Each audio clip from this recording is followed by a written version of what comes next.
What I'm doing is, as I've gone around Australia, with Perth and Adelaide, Sydney and Melbourne, I've been filming the reaction of the audience to the film, and I had quite a number of vets come to it there, and they quite like the film, but it's also good to get what they say about it.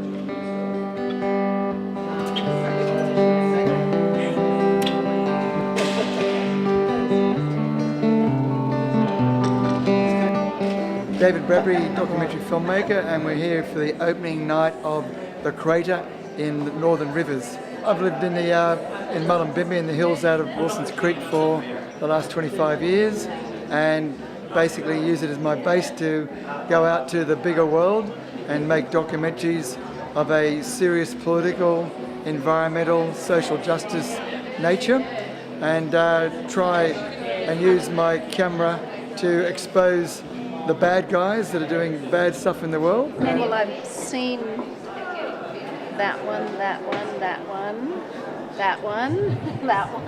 I know that he's a fierceless protector of the environment and social justice, so his films do that, and he goes into tough places and asks tough questions. David has a great record of social conscience documentaries and documentaries that go where often mainstream journalism hasn't, or perhaps not effectively. This film was something that came to me when Brian walked in off the streets of Fremantle, where I was giving a master class 3 years ago, and said, I'm a vet from, I was conscripted to go to Vietnam, and I'm searching for some bodies that were buried in a crater. And I thought, stop him right on the spot, because I've learnt that the best footage you get is the first interview, the first take, as it were. And so I asked Brian if he'd be happy to be interviewed by me about his experiences in Vietnam. Never in my wildest dreams thinking that I would make a film about that. Tonight you're going to get 2 David Bradbury films for the price of 1, but don't look too pleased or you might get 3. Actually, these are 2 very powerful films. They both involve Australians at war. Well, the reason I'm happy to introduce David's film is because it's, I think, a really important topic that he brings a new angle to, because it's really only just emerged out of the war in Afghanistan involving Australian soldiers, just how many of them are coming home affected badly, to the extent that some are taking their own lives from post-traumatic stress disorder. Which perhaps around the time of the First World War and maybe even the Second World War, its equivalent was called shell shock. But not a lot was known about how to treat that, and it's only now that medical science is actually able to define to some degree what PTSD is and how it can be treated. But this doco of David's focuses on an extraordinary tale of a man who really has been suffering PTSD since he went to Vietnam as a conscript. I gave up my sanity that night, and for the past 46 years I've been searching to get it back.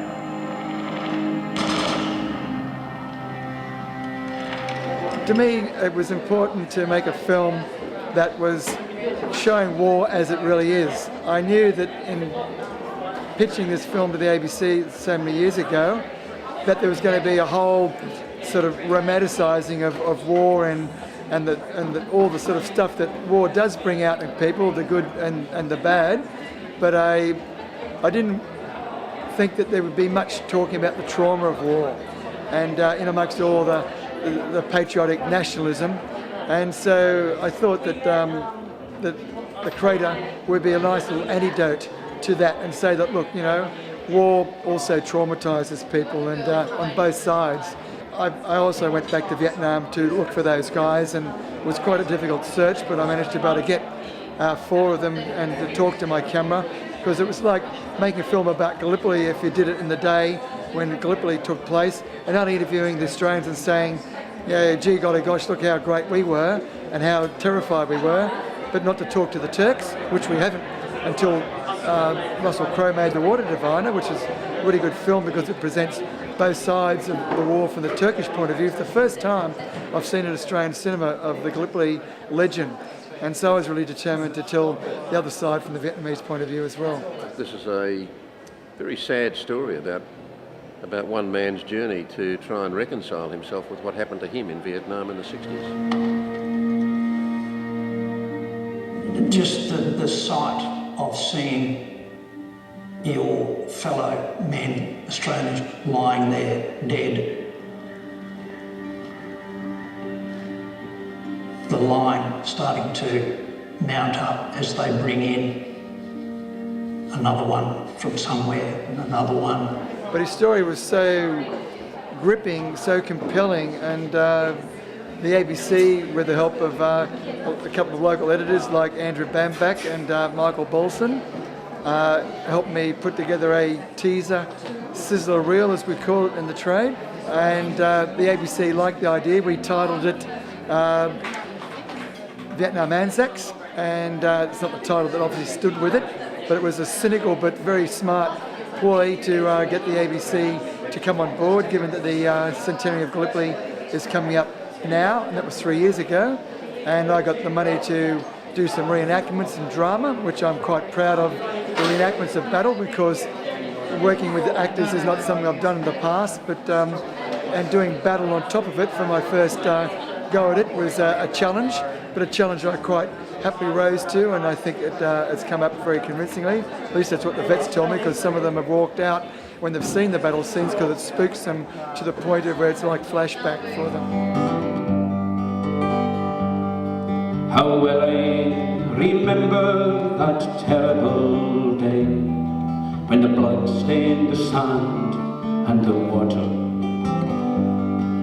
and how in that hell that they called Suvla Bay we were butchered like lambs at the slaughter.